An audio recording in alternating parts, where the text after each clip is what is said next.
No?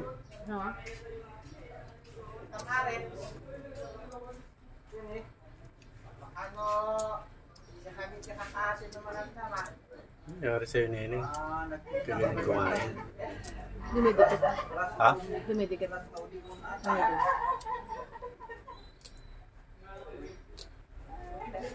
Dumidikit sa lalamunan niya yung tinapay.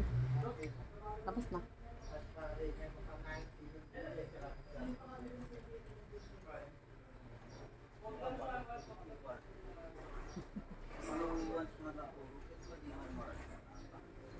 Ang laki naman kasi.